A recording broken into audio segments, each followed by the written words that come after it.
सँगसँगै अब म हाम्रो यस समारोहका प्रमुख अतिथि सम्माननीय प्रधानमन्त्री श्री केपी शर्मा ओलीज्यूलाई यस सभालाई सम्बोधन गरिदिनु हुनुको लागि हार्दिक अनुरोध गर्दछु।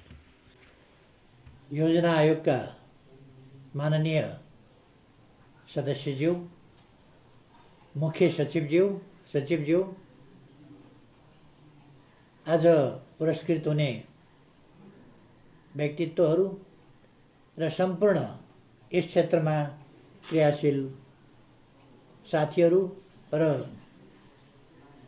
भर्चुअल माध्यमबाट यस कार्यक्रमसँग जोडिनुभएका सम्पूर्ण साथीहरू र दिदीबहिनी तथा दाजुभाइहरू, समृद्ध नेपालको आधार सूचना तथा सञ्चार प्रविधिको विस्तार भन्ने मूल नाराका साथ मनाउन लागिएको यस चौथो राष्ट्रिय सूचना तथा सञ्चार प्रविधि दिवस 2018 को यस सुखद अवसरमा म सम्पूर्ण दिदीबहिनी तथा दाजुभाइहरूमा हार्दिक शुभकामना भन्न चाहन्छु। यो एउटा ठुलो सफलता हो। यसका निम्ति म सबै नेपालीहरूलाई बधाई भन्न चाहन्छु। त्यसैगरी आज आईसीटी को क्षेत्रमा महत्त्वपूर्ण योगदान गरेर पुरस्कृत सम्मानित हुने महानुभावहरूलाई उहाँहरूको कामको प्रशंसा गर्दै उहाँहरूको सफलतालाई बधाई भन्न चाहन्छु र उहाँहरूका आगामी दिनका प्रयासहरू अझ प्रभावकारी ढङ्गले सफल हुन सकुन् भन्ने हार्दिक शुभकामना व्यक्त गर्न चाहन्छु।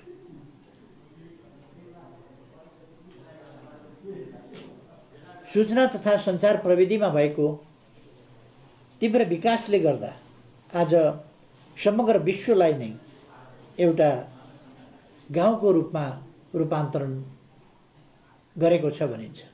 एउटा ग्लोबल भिलेज एउटा शब्द नै प्रचलित भइराखेको छ। आर्थिक सामाजिक रूपान्तरण एवं दिगो विकासका बृहत्तर लक्ष्य हासिल गर्न अवलम्बन गरिएका रणनीतिहरूको केन्द्रमा सूचना तथा सञ्चार प्रविधि रहँदै आएको छ। विश्वव्यापी रूपमा सूचना तथा सञ्चार प्रविधिको बढ्दो प्रयोगले राज्य व्यवस्थाको सञ्चालन, विकासको व्यवस्थापन, सार्वजनिक सेवा, सूचना प्रवाह एवं सामाजिक अन्तर्क्रिया लगायतका विषयमा आधारभूत परिवर्तन आएको छ।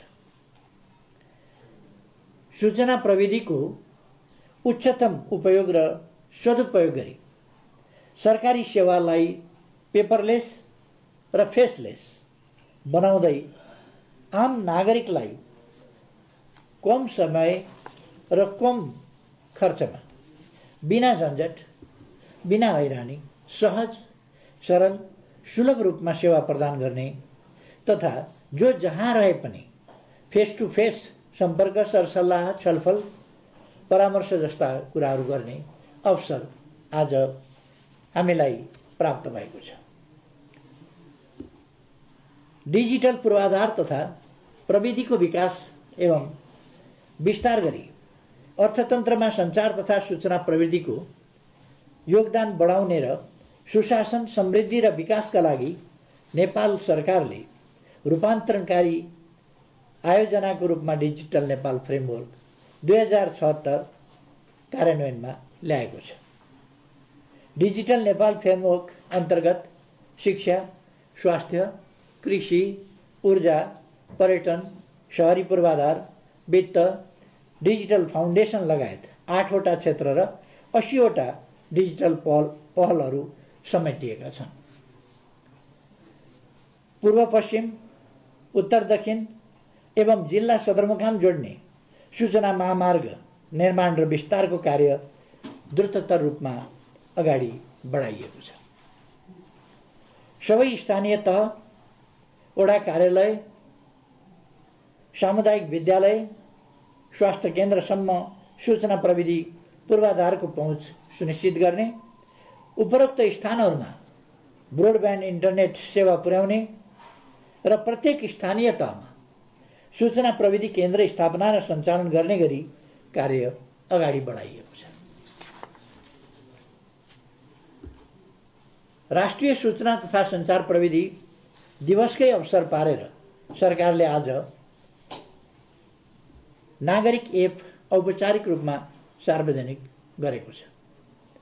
यसअघि सार्वजनिक भएको बेटा संस्करणमै आम नागरिकको उत्साहपूर्ण आबद्धताले यसको महत्त्व र औचित्य समेत पुष्टि गरिसकेको छ। सम्भव भएका सम्पूर्ण सरकारी सेवाहरूलाई एउटै एप मार्फत उपलब्ध गराउने उद्देश्यसहित नागरिक एप तयार भएको हो। हाल एपमा स्थायी लेखा नम्बर लिने, बैंक खाता खोल्न सकिने, सवारी कर तिर्ने, केवाइसी अद्यावधि गर्न सकिने, पुलिस क्लियरेन्स रिपोर्ट प्राप्त गर्ने, स्वास्थ्य बिमा, नागरिक लगानी कोष, कर्मचारी सञ्चय कोष र शैक्षिक प्रमाणपत्र सम्बन्धी विवरण हेर्ने सुविधा उपलब्ध भइसकेको र आगामी दिनमा क्रमशः अन्य सरकारी सेवा समेत एपमा थप गर्दै लगिनेछ।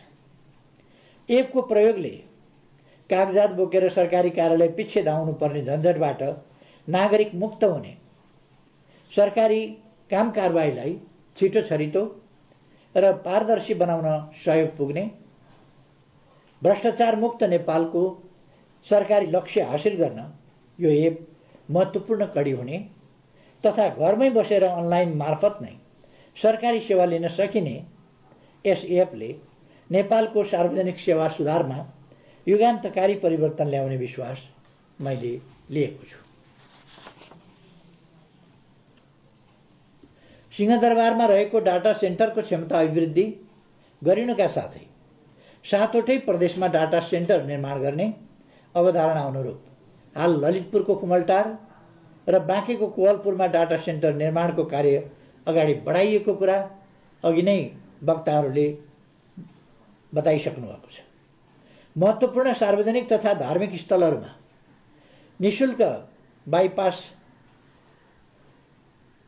निशुल्क वाइफाई हटस्पटको व्यवस्था गरिएको छ। सरकारी कार्यालयहरूमा अटोमेसन प्रणाली र कागज रहित सरकारको अवधारणा कार्यान्वयन गर्न प्रक्रिया सुरु गरिएको छ। नेपाल दूरसञ्चार कम्पनी मार्फत 5G परीक्षणको कार्य अगाडि बढाइएको छ। जनगुनासो व्यवस्थापनका लागि हेलो सरकार नीति कार्यक्रमहरूको अनुगमन तथा प्रगति मापन गर्न अनुगमन पोर्टल, विकास कार्यहरूको प्रगति अनुगमनका लागि अत्याधुनिक एक्सन रुम, अध्यागमनमा अत्याधुनिक आवागमन रेकर्ड प्रणालीको लागि नेपाल पोर्ट, राष्ट्रिय परिचय पत्र, वैदेशिक अनलाइन श्रम स्वीकृति प्रणाली, अनलाइन कन्सुलर सेवा, राजस्व चुहावट रोक्न मालवस्तु तथा ढुवानी साधनको अनुगमन प्रणाली VCTS, मालपोत कार्यालयहरूमा किताबी अभिलेखाई विद्युतीय रूपान्तरण, मालपोत कार्यालयहरूमा किताबी अभिलेखलाई विद्युतीय रूपान्तरण गरी आम नागरिकलाई सेवामा सोझै पहुँच दिन पब्लिक एक्सेस मोडल, भूमि सूचना पद्धति, मेरो किता कार्यक्रम, डिजिटल माटो नक्सा लगायतका कार्यहरू सूचना प्रविधिको प्रयोग मार्फत सफल रूपमा अघि बढिसकेका छन्।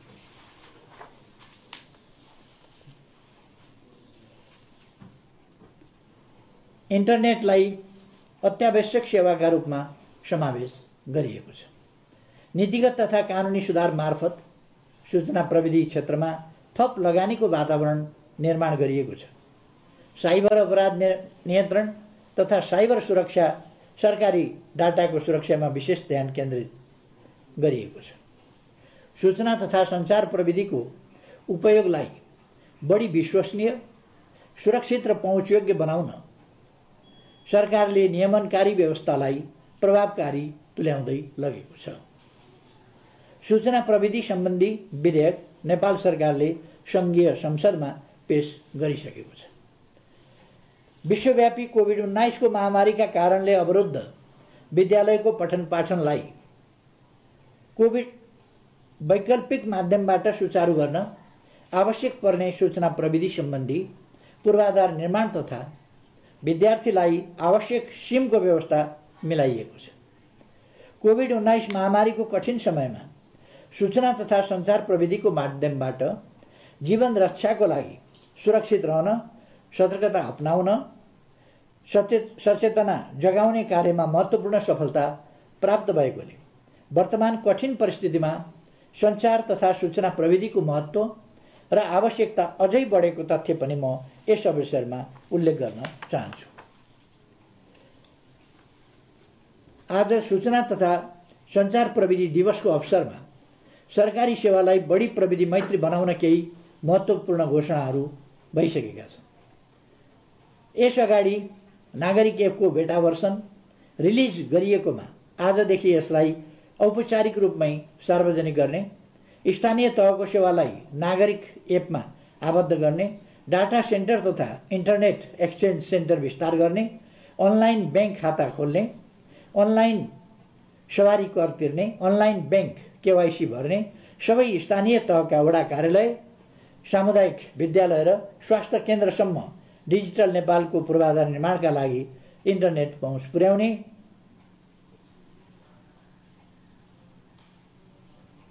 नेपाल टेलिकम मार्फत 5G परीक्षणको कार्य अगाडि बढाउने, नेपाल टेलिकमद्वारा डिजिटल पेमेन्ट एप परीक्षणको रूपमा सञ्चालनमा ल्याउने आज घोषणा भएका महत्त्वपूर्ण कार्यक्रमहरू हुन्।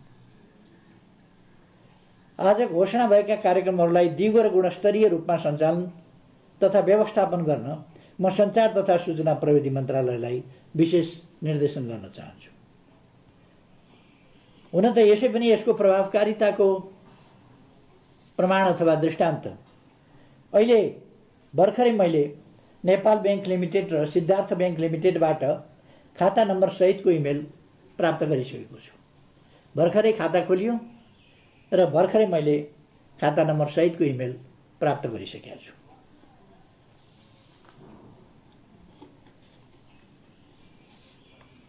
अर्थात् हामी डिजिटल नेपालको परिकल्पना अथवा त्यो गन्तव्यलाई साकार पार्ने सन्दर्भमा अत्यन्त तीव्र गतिमा महत्त्वपूर्ण उपलब्धिका साथ अगाडि बढिरहेका छौँ भन्ने यी कुराहरूबाट स्पष्ट हुन्छ।